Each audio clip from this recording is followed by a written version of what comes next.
There's just not much interest from the Labor government about how to help the Australian people, and they are really doing it tough right now. That's my style. I hope you've noticed that.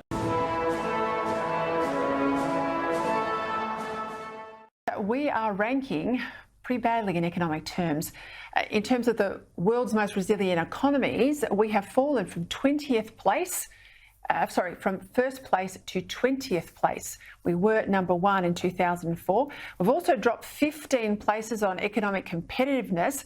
We've dropped from 21 to 52 on quality of energy infrastructure as well. I am humbled by this victory. Daniel, 1 to, 2020, pretty shocking fall. It's not the only report. There's plenty out there to say we're doing poorly in economic terms, but this is pretty damning. And I'm honoured. Yeah, that's right, Peter. It's exactly as you've outlined on all major policy areas. Australia is going backwards and fast. And the question is, well, why does competitiveness matter? Well, if you can't compete, you can't make and you can't produce. And if you can't produce things that have value in the world, then there's no wealth to pay for our social services, our schools, our roads and hospitals and so forth. And we're seeing a dramatic deterioration in our productive capacity of our economy. And at the same time, as you know, Peter, as our supply side is going backwards, the government is cranking up the demand side with record migration, committed to 1.5 million more migrants over the next 5 years, which would be the biggest surge in our nation's history. And even the Reserve Bank has said, look, if your productivity is going down and your population's going up, you're going to have inflation, cost of living problems and high interest rates, and that's exactly what we're seeing. A Labor government will always look for ways in which we can provide assistance to those in need. We'll do so, of course, though, in a context. The context here is we don't want to add to any inflationary pressure.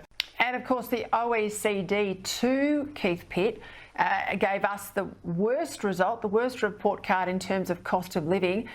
We've dropped faster and further than anyone else over the last 12 months.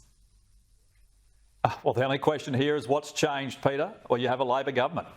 A government as courageous and hardworking and caring as the Australian people are themselves. And we see wage increases that aren't keeping up with inflation. We see inflation continuing to increase.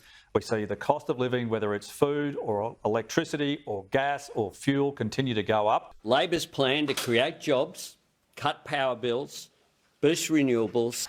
And who's paying for it? Well, it's the Australian people. And we've seen in the parliament even today, there's just not much interest from the Labor government about how to help the Australian people, and they are really doing it tough right now. And I will lead a government worthy of the people of Australia. And what about the calls today, Daniel, from Chris Minns in New South Wales? He says he wants federal taxpayers to pay for the policing in relation to all these pro-Palestinian rallies.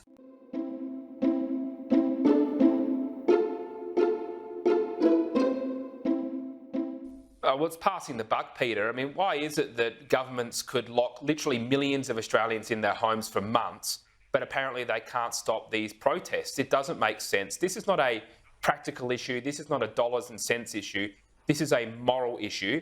And many of our political leaders lack the moral clarity and courage to take this on. I think Australians are looking at this, and exactly as John Howard has said, I accept full responsibility. Here's Johnny.